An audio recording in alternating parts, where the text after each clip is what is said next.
All right, thank you. Good morning. I'm Pamela Manners, Chair of the Commission on School Accreditation.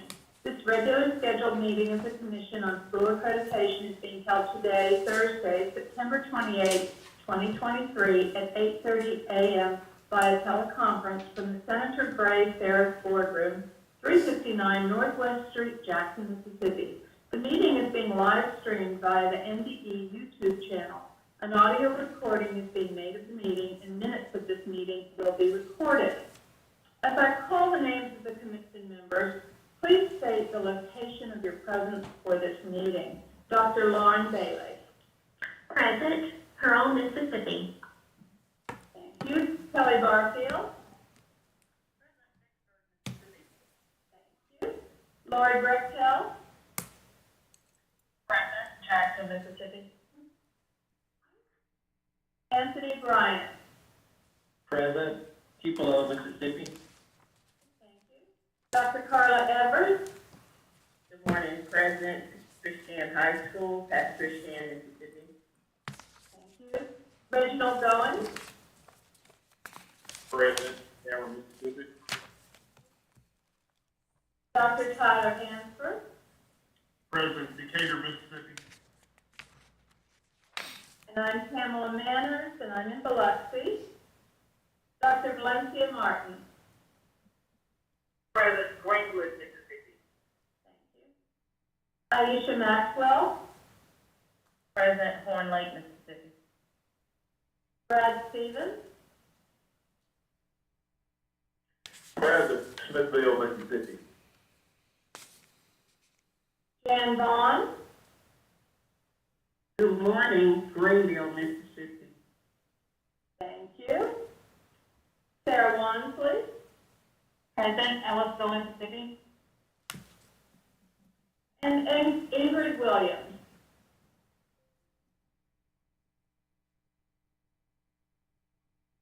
I don't think she's joined us. Okay. Who just joined us? No, I said I don't think she has joined us. Oh, she hasn't? Okay. All right. A quorum of the commission is present for the purpose of conducting this meeting. The meeting is called to order at 8:33 a.m. Our next item is the adoption of the agenda, and commission members, you received a copy of the agenda. At this time, I'd like to entertain a motion for approval of the agenda for today. Please identify yourself for the record as you make the motion.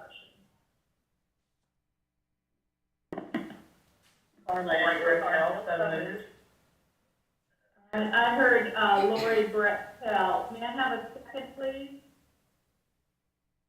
This is Dr. Martin, I will second the motion. I heard Dr. Martin seconding. All right, thank you. Is there any discussion? If none, then we will vote. All those in favor of adopting the agenda, please say aye. Aye. Aye. Ms. Manners, Ms. Williams has joined us. So, Ms. Williams, if you would state your location. Clinton, Mississippi. Okay, thank you. All right, thank you. All right. The motion carries for the adoption of the agenda. There were no opposed. All right, we're on to item 3. It's an action item for the approval of the minutes of the June 1st, 2023 meeting of the Commission on School Accreditation. At this time, I will entertain a motion to accept the minutes from the June 1st, 2023 meeting. And please identify yourself for the record as you make the motion. Anthony Bryant, motion. Thank you, Mr. Bryant. May I have a second, please? Carla Evers, thank you. Thank you, Dr. Evers. Is there any discussion about the approval of the minutes? If not, then we will vote. All those in favor, please say aye. Aye. Aye. Aye. Any opposed? Thank you. The motion carries.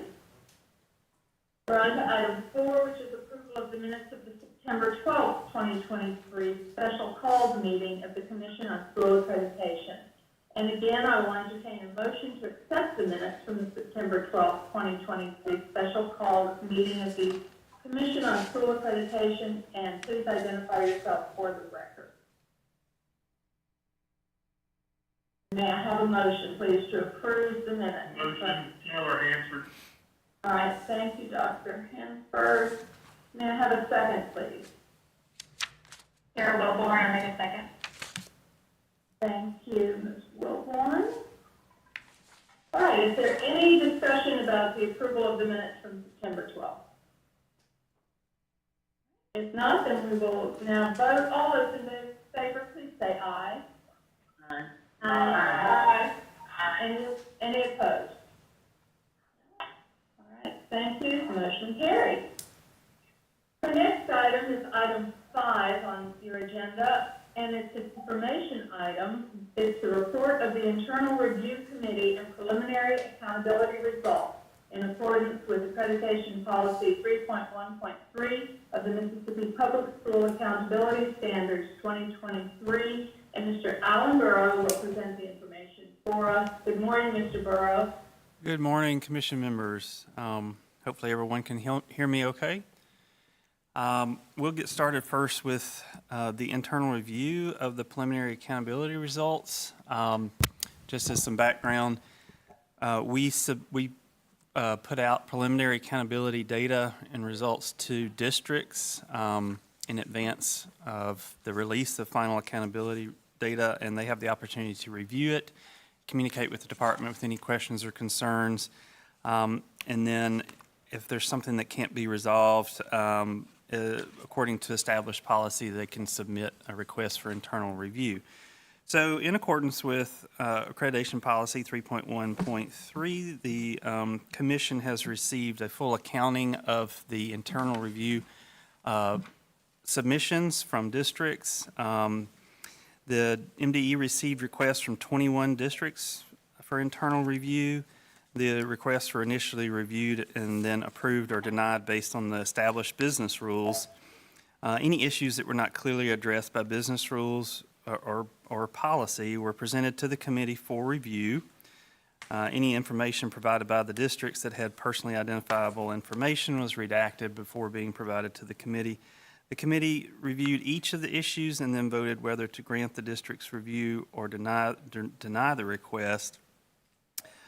In cases where the district was asking the MDE to do something that was already being done, that is, include assessment scores that were already included, or in the cases of saying a student didn't meet FAE when they did based on enrollment information, no action was taken.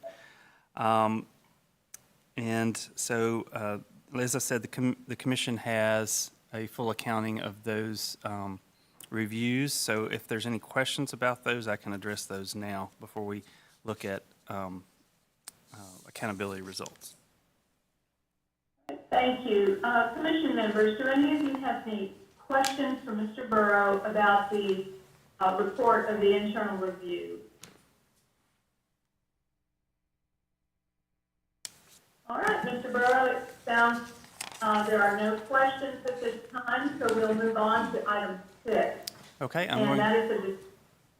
That's a discussion item, the district school performance reports for the school year 2023 to 24, and this is based on school year 2022-2023.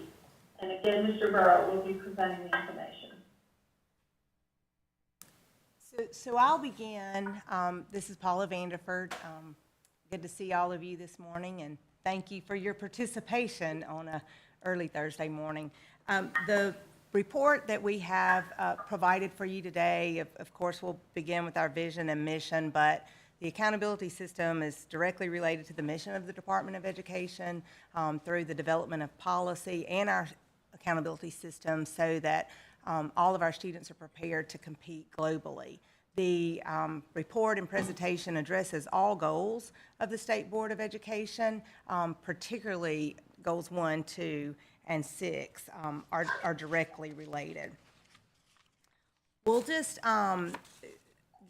recap the impact that the pandemic has had on our accountability results. As As just mentioned, the grades that we have before you today are from the 22-23 school year, and they're based on how students perform during the previous school year and actually how much academic growth that they had made from the prior school year.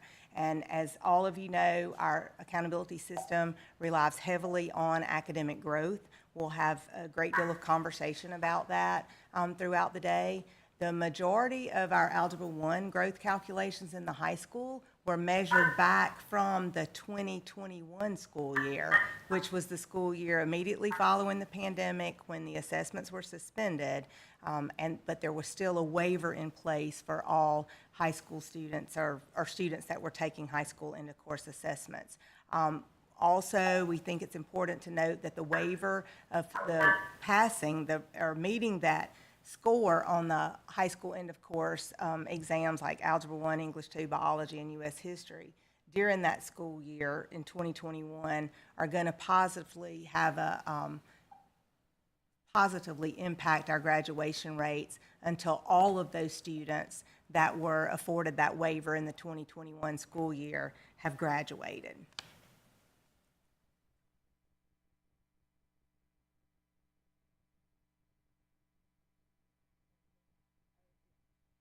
So this slide is just a summary of Goal 6. As you know, the state board's Goal 6 states that every school and district is rated a C or higher. So you'll see the percentage of districts in 2022 and the percentage of schools in 2022 that were rated a C or higher compared to 2023. So we have increases in both of those categories. Now, this is just the state indicating where all of the schools that receive performance classifications or grades of an A through F are located. Now, this chart is going to give you the number of districts and schools compared to 2022 that are actually rated an A or a B.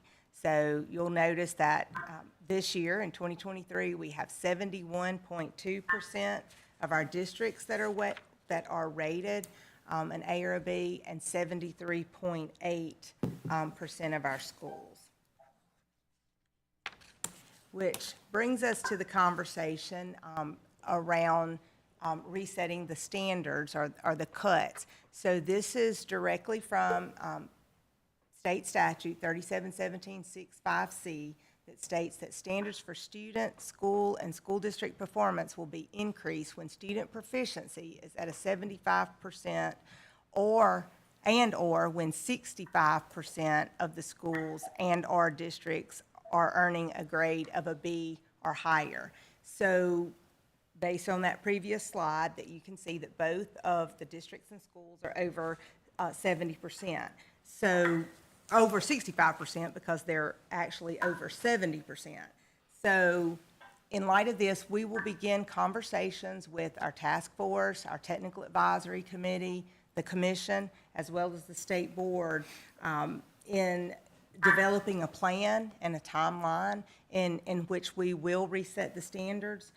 We'll also ask each of these groups to take into effect and consider the fact that we're now underway, more than a quarter of the current school year has passed in many cases, and we've had this break in comparability of our accountability system as a result of the impact of the pandemic, particularly in the areas of academic growth. And then, as many of you know, there's current conversations around tweaking our system and maybe including some additional indicators in the areas of workforce development.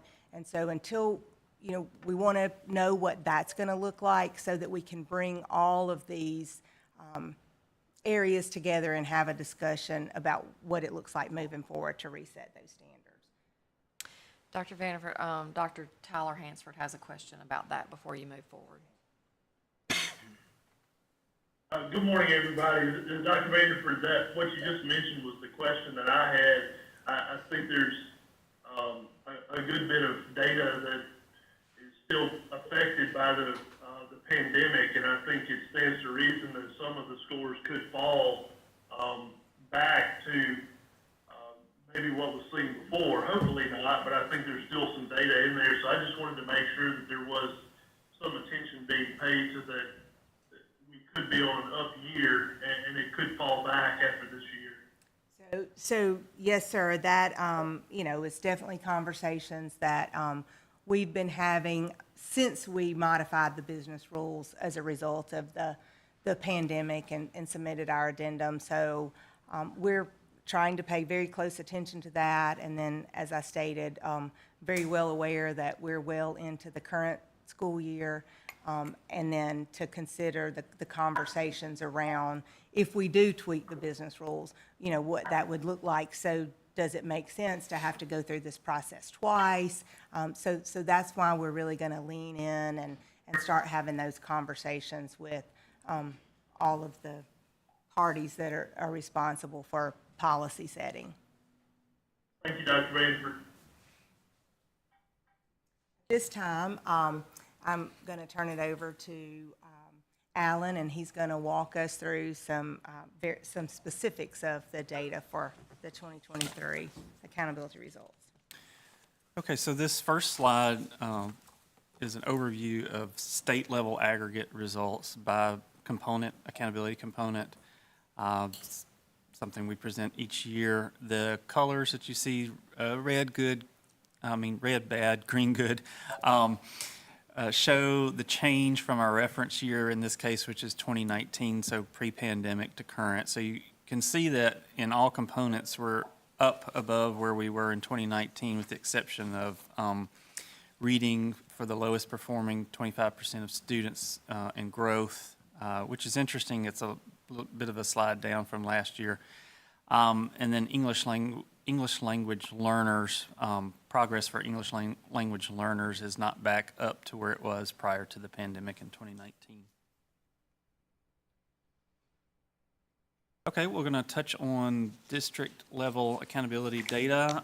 Just as a reminder, these are the accountability components that we use in the calculation for districts. And these are our official district grades this year and relative to our prior years, with a little notation in there about the years that we did not assign grades based on that year's data during the COVID period, 2020 and 2021. Schools were assigned the letter grade that they had received in 2019 during those years.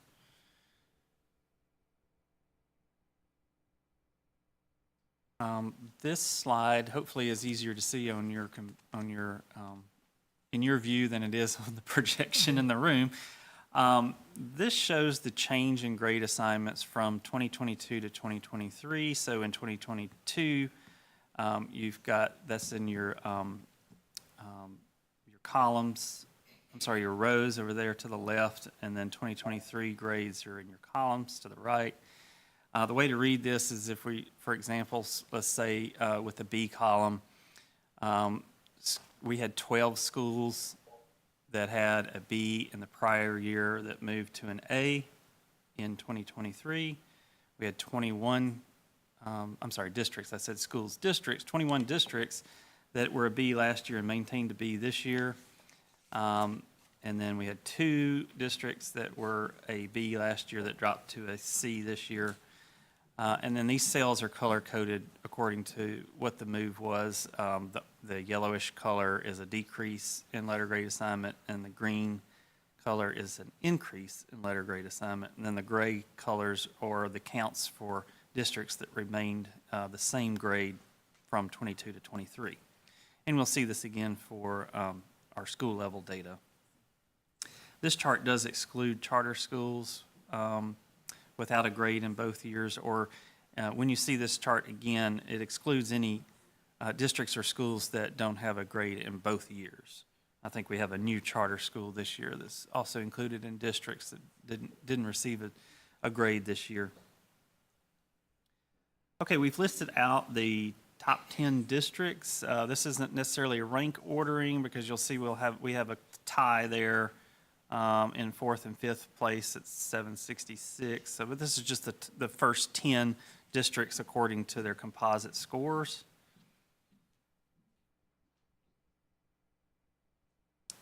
Okay, we'll move toward schools. This is again, the count of schools by letter grade assignment. And this is all schools.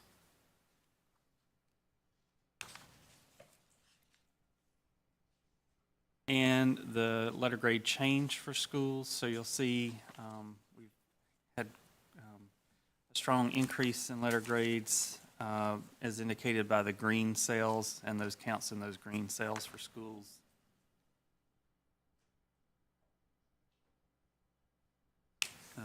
As a reminder, again, these are the components that feed into 700-point elementary and middle schools, so schools without 12th grade.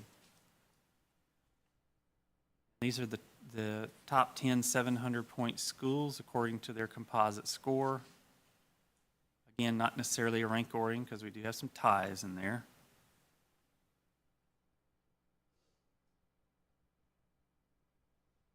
And these are the indicators for high schools, which are consistent with the indicators for the district. These are our top 10 1,000-point schools according to composite score.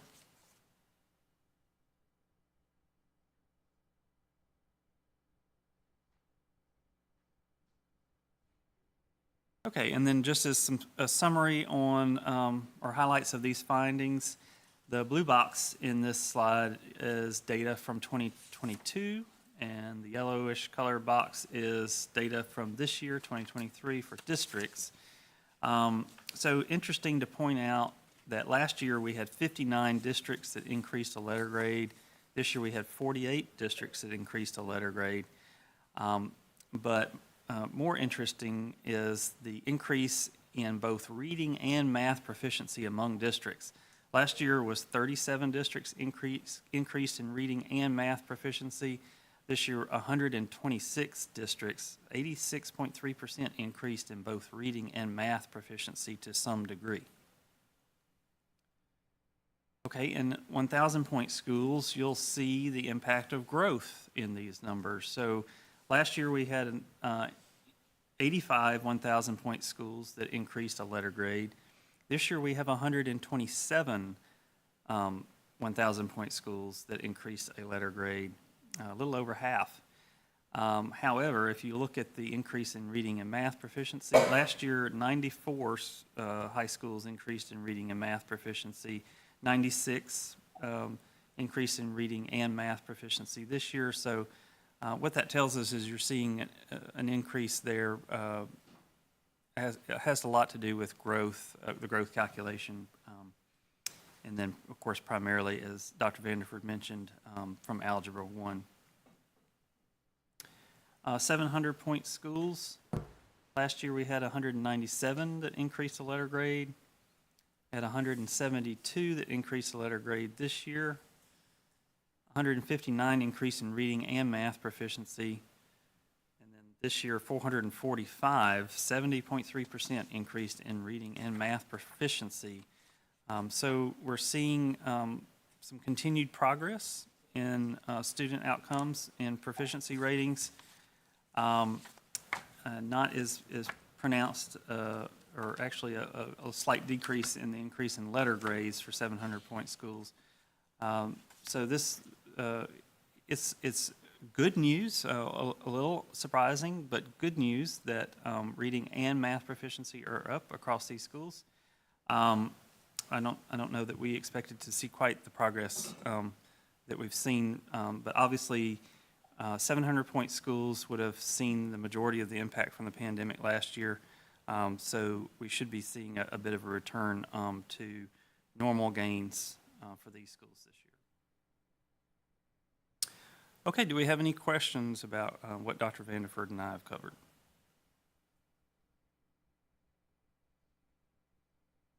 Commission members, any questions for Mr. Burrows? All right, if not, thank you, Dr. Vanderford and Mr. Burrows. At this time, then, we will move to item 7 on the agenda, and that is an action item, the approval of the district school performance classifications for school year 2023-24, based on school year 2022-23. At this time, I'll entertain a motion to approve the district school performance classifications for the school year 2023-24, which is based on school year 2022-23. And please identify yourself for the record as you make the motion. Carla Evers, I move to approve. Thank you, Dr. Evers. May I have a second, please? Dr. Martin, I second. Thank you, Dr. Martin. Is there any discussion? Okay, thank you. If no discussion, then we will vote. All those in favor, please say aye. Aye. Aye. Any opposed? Thank you. The motion carries. And we are on now to item 8, which is other business. Dr. Malone? Just a reminder that we need to have a special called meeting on the morning of October the 26th. That will also be teleconference, and at that time, we will assign the annual accreditation statuses. And then after that, our next regularly scheduled meeting will be Thursday, December the 7th. Will the meeting on October 26th be at 8:30 or 10? I'm gonna say 10 unless everybody wants to move it to 8:30. Commission members, what do you think? 8:30 or 10? Anyone have any opinions about that? I prefer 8:30. I like 8:30 too. All right, I do too. I like 8:30. All right. Anyone? Okay, I guess 8:30 is for the win. All right, sounds good to me. All So right. that's October 26th at 8:30? Yes. Yes, ma'am. And when is the second regular scheduled meeting? December. Thursday, December 7th. Okay. What time is that one? I think that one's already set for 10 o'clock. 10 o'clock. That one's gonna need to stay 10 o'clock, I believe. All right. All right. Anything else, commission members? Dr. Malone? All right, thank you all very much. So at this time, I'll entertain a motion to adjourn. And please identify yourself as you make the motion. This is Dr. Martin. I make the motion to adjourn the meeting for today. Thank you, Dr. Martin. May I have a second, please? Kelly Barfield, second. Thank you, Ms. Barfield. Any members opposed? And at this time, we'll vote. All those in favor, please say aye. Aye. All right, thank you. The motion carries, and we stand adjourned at 8:58 a.m. Thanks, everyone.